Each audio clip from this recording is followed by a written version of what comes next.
So we rescued their Saratoga right behind us about 2 years ago, flew it back here, and then we decided that we were gonna overhaul the engine and pretty much everything else in the front of the airplane. Turns out that it's a special engine and it was gonna take a ton of time. Some of the parts were impossible to find, and it would cost about as much as a house.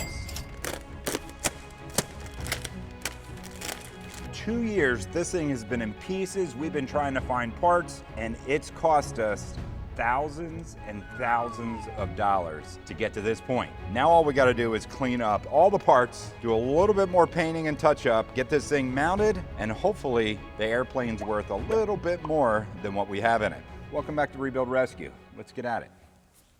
So 2.5 years ago, we found this wrecked Saratoga. It had a gear up landing for $75,000. Now that may seem like a lot of money to you, but these things in good condition, well, they can sell for an upwards of $350,000. We really didn't know how bad it was, but as it turned out, another $40,000 of work and parts, and it was flying again.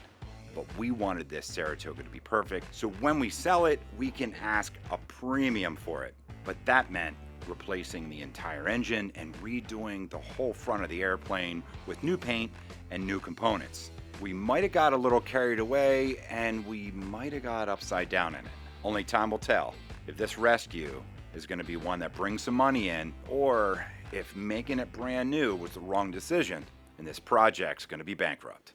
So before we do any installing over on that airplane, we first got to clean up all of the stuff that we're not replacing. I mean, some of these hoses are pretty much new, they're just dirty, so we're gonna clean all of that up. But anything that's metal, for the most part, we've already painted a lot of this stuff, cleaned up the airbox area. We are gonna clean up this exhaust a little bit more, and we have some new exhaust pieces to put in. We have a brand new turbo, which was a lot of money, and we're gonna clean up the rest of this whole area. We're gonna put new insulation up here, and we're gonna clean like the airbox up. All of these mounts, they'll all get cleaned up, they'll all get painted. It's a lot of extra work that I see a lot of people skimping on, but that's the way you gotta do it. That's where you're gonna find little problems, little issues, and that's also how you're gonna have a new installation, or even if it's a repair, that's gonna last a lot longer and be trouble-free. So this is gonna look really good. I can't wait to get it done, and I can't wait to fly this thing.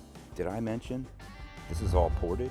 All these are ported and polished, so these are gonna last a really long time. This is gonna run really, really good.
I think it looks pretty good. What do you think? I think it looks great. Yeah, that makes like a huge difference. So now we have nice uniform finish on everything. Excellent heat shield. You got some avionics in here.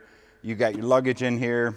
It'll stay nice and cool, and the heat will stay where it's supposed to. So, and it looks great, and this will hold up for years and years. So whoever owns this thing next, which unfortunately we're gonna have to sell it because we got to keep these airplanes moving, but this is like that next level of getting them right, and a big investment in time and money.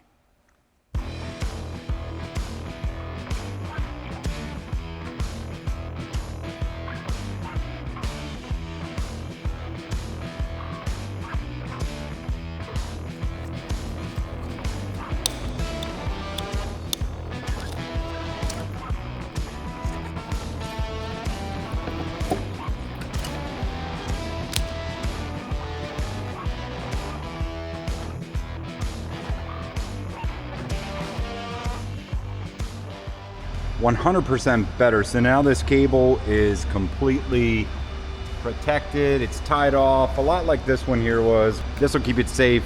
It's hot. There's a turbo right here if you guys remember, and there will be soon. We got the heater control manifold box right here. That's mounted up. Looks good, all cleaned, fresh paint, and a new gasket, so it's ready to go.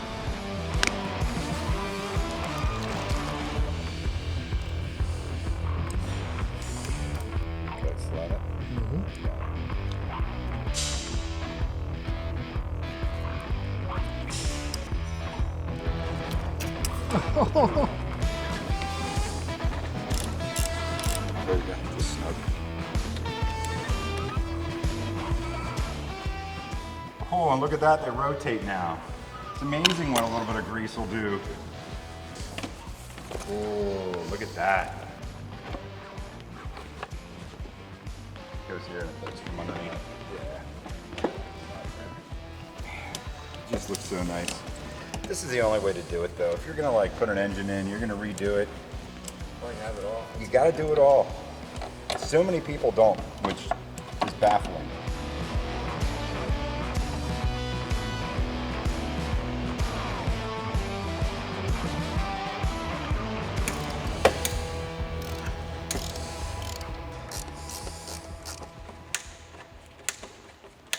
That's it. There was 2 on your side and 3 on this side. What about all these under here? The cowling gets screwed through those. So the cowling screws through these as you mount it. All right, that all looks good. Now what? Engine. What do you think? Is it engine time? I think we, before we even bring the engine over, let's get it on a tail stand so when we do drop the engine on, we don't have to have it so high. Gonna bench an airplane? Yep. Push-ups.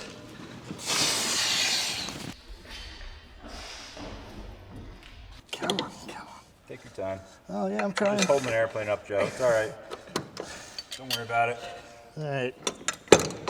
How much weight are you holding up right now? All of it. So are we on the nose? Yeah, we are. Okay. We're good. Okay. Good Perfect. job. All right. All right. A little bit more manageable now. So now we need the engine hoist, which is there, Yep. and the balancer.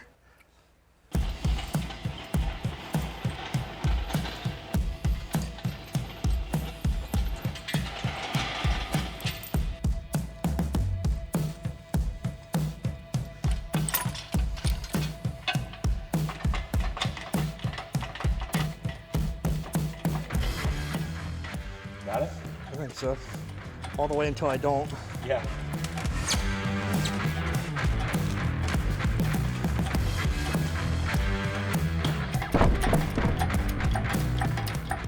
Quite a ways up there. I need a breath here.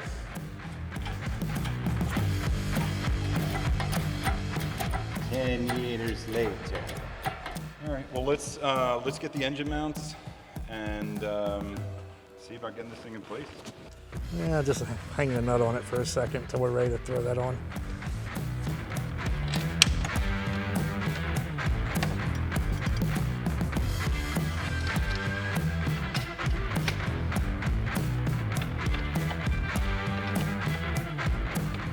All right. You ready to go? I think so. Get this thing up over here, get it centered. Make sure these things are in this clocked position.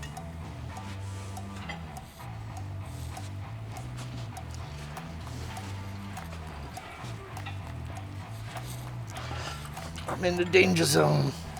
I'm gonna whip them wires up in that compartment.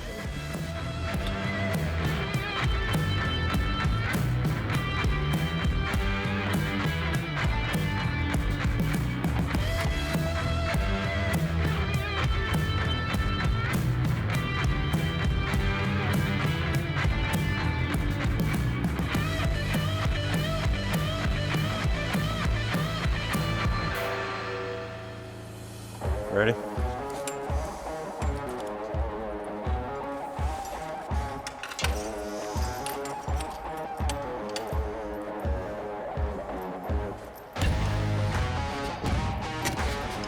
Do we have to go up a little bit, or is that about it? Well, looking off the bottom mount, we're gonna have to come up and then kind of set it in. 2 pumps. Maybe. Say when. Right there. The rest I think we could do with the angle Okay. on the crank. I'm hitting over here. Walk this thing around here. Let it go down. All right. I'm in. Are you in? I'm your bolts in?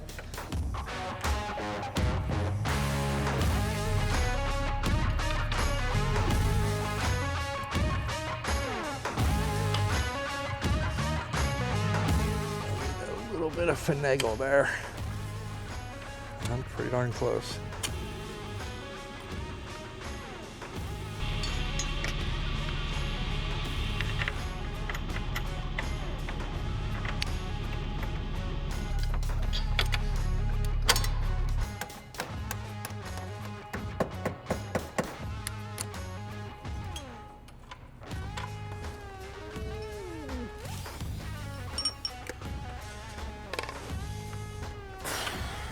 No, it's just so close. Don't move. Hang out, Joe. Oh, yeah. Oh, that went on nice. 9/15. What's that?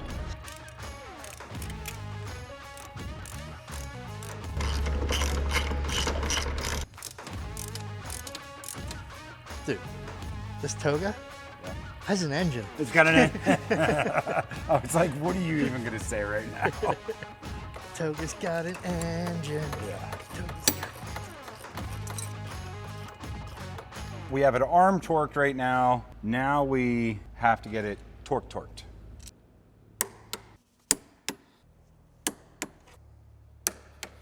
beautiful. Now we got an engine. Woohoo. That's step one. We have an engine. And next on the agenda, we have baffling. It's baffling.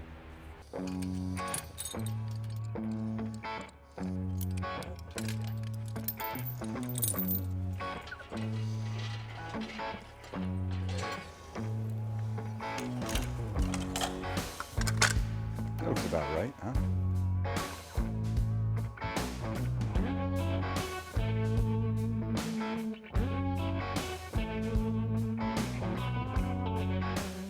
All right, so after a lot of deliberation, a lot of looking at instructions and trying to figure out where all this stuff goes, because it's pretty much like a puzzle, because it may not be exactly like the manual anymore, or maybe a tiny bit different, like the baffling bent like a different way, so it's difficult. But we got the pro over here that showed us which way to kind of put it on here. So it can be confusing, and even like getting these rails in and getting them perfect. And we have all new lines that we got, but the lines may not be bent the exact same way because they came from the overall shop. But we're getting it slowly but surely. The biggest thing is making sure that it's 100% perfect, and in reality, making sure that it matches the manual. And if it doesn't match the manual, change it so it does.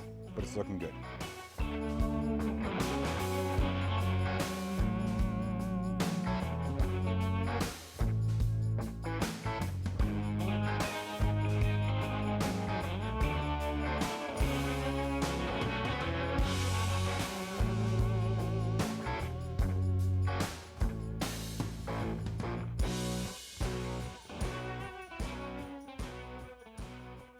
All right, so we got most of the baffling figured out. Joe's over there doing a repair to one of them. We're taking care of that. We got the fuel rails here mounted. This engine's a lot different than a lot of the other engines you're gonna see anywhere. I mean, it's a reverse cooling, so the cooling comes in the front, comes up here through and up through the top and out through the gills in the side of it. So it's totally different. So when we're like looking at it, it just doesn't look right to you. So even putting the baffling on, it's just all backwards. And it takes a while to kind of just remember where everything is and how it goes. Yeah, I was trying to figure out why I kept trying to put all this on upside down. And Yeah, and backwards, and yeah, it wasn't working at all. So got that figured out. It's looking like an engine. It's looking like a Saratoga again. Like a Toga, yeah. Yeah. This is turbo normalized, but it's also got some go fast to it. So hopefully It'll beat Grandpa's Hot Rod Lincoln, I hope. Yeah, it will. I think this might have like 360 horsepower, so an extra 60 horse. We'll see what it climbs at. Never hurts. No, extra horsepower never hurts. What do you guys think this thing will climb at? What's your guess, Joe? 1,200. 1,200 foot a minute? Yeah. I'm gonna raise them a little bit. I'm gonna say 1,350. What do you think, Greg? What's this thing gonna climb at? What do you mean it ain't gonna work? What ain't gonna work? Leave it to the wet rag.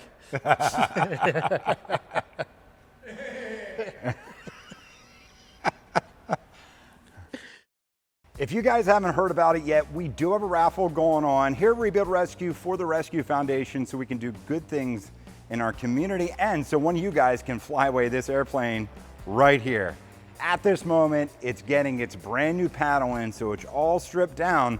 Not only does it have a brand new performance build engine, a brand new prop, and all kinds of nice new interior goodies, it's gonna have a full glass panel. Can't wait for you guys to see it. If you haven't gotten your ticket yet, you can get it right here. Right here. Just take a picture of that with your camera or put your camera on it. I'll wait.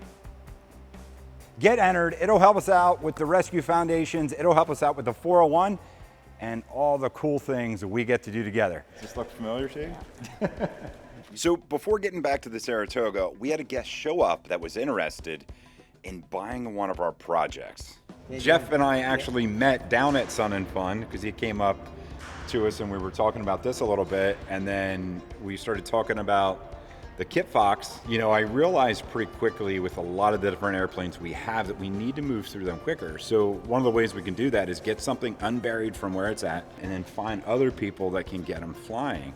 I came up and I came to the booth and I got to talking to Joe.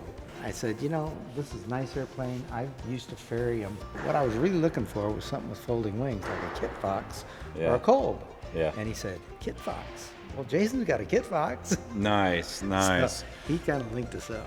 So these are all of the Kitfox parts when we pulled the engine off. All the parts are here and behind.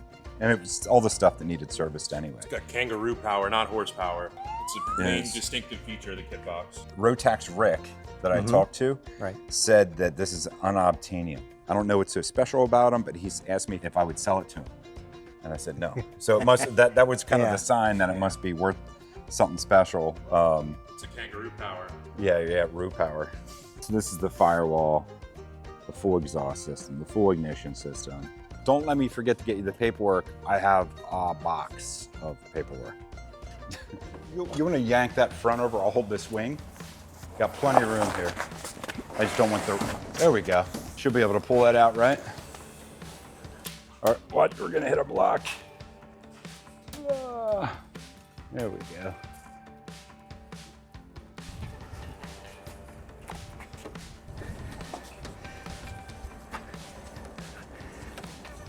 How are we for width, side to side? What's it take to pull a wing? Well, not much.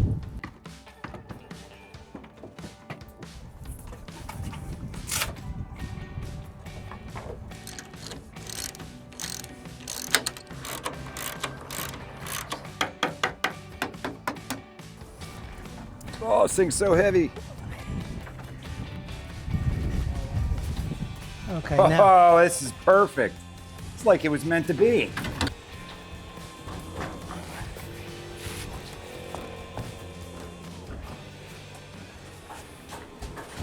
All right. All right, so we got the Kitfox all loaded up, and we actually had to take the whole thing apart because it was just a little bit too wide. Ended up being a little bit more work, but now Jeff, when he gets it home, he can go over the whole thing, reassemble it with new hardware, and it'll be good to go. I'm really sad to see the Kitfox go, but I'm also happy to see it go because we just have too many things that we're trying to get done, and this is going to be really nice for Jeff to fly around Texas. It's going to a good home. Going to a good home, so it makes me happy.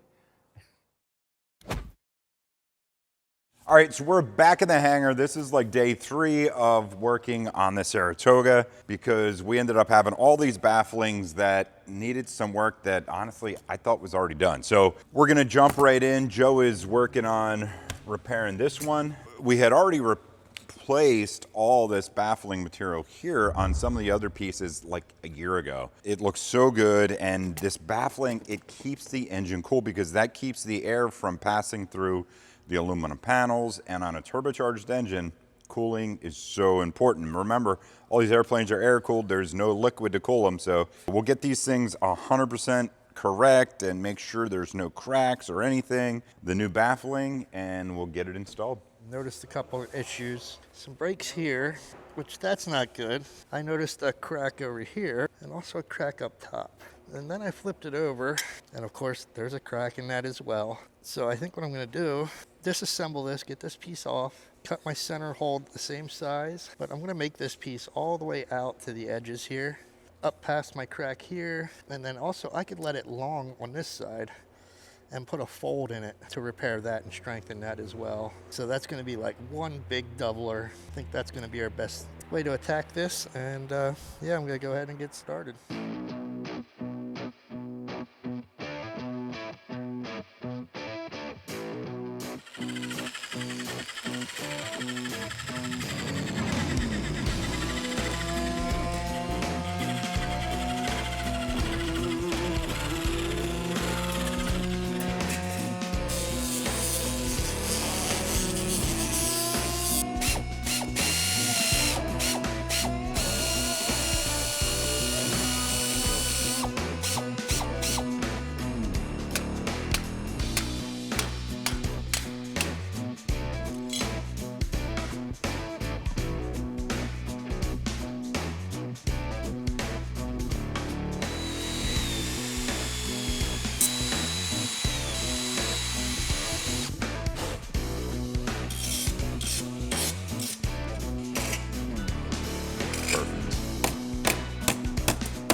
All right, so I think that dog's gonna eat there.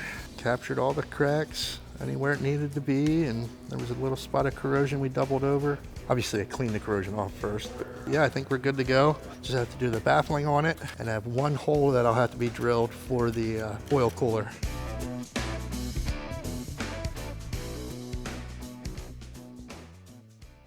So finally, all the baffling is done. It is on here. You can see my hand is painted a couple colors for touching some stuff in. We just started getting the exhaust on, and Greg's fitting up some of the pipes. And you remember to do something that we almost forgot about, which is use some anti-seize in your pipes. Otherwise, it gets stuck in there and rusted in there, and then you'll actually get cracks in the exhaust because it doesn't give, and it is supposed to give. So got to do it. But all this stuff's done. We do have some final trimming and stuff to do. It's looking really good. This thing is going to run so much cooler, and it's going to look pretty under the cowling that nobody's ever going to see again, except for the next mechanic that does some service work to it. Hopefully he appreciates it as much as we do.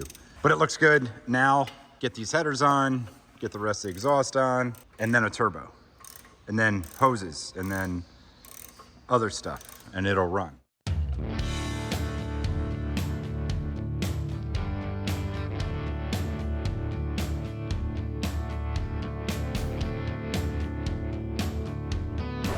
So sometimes you win some, and sometimes you lose some. I told you that ain't gonna work. Yeah, unfortunately, there's a stud down in here. And this is the turbo mount right here. There's two mounts bolt in against the engine. It looks like the overhaul shop put the wrong studs in the back of the engine. They put the studs in, I would assume, for a non-turbo engine, which means the engine likely has to come out, go back to the overhaul shop, get split, and we're gonna lose, I don't know, 2 Our weeks, minds. 3 weeks, 4 weeks of on this one. So yeah, it really sucks. But this is what you run into with aviation. This is why we'll have multiple projects going at one time, because if we don't and we just focus on one single project, this could make us dead in the water for multiple weeks, which it probably will, and we wouldn't have anything to do then. So we got lots of other projects here. I think we have that TB20 over there, which we need to get done. So we're gonna hop on that one, and hopefully by the time we get that one done now, this one here will be able to be put back together. We'll see what happens. Welcome to aviation. Welcome to airplanes.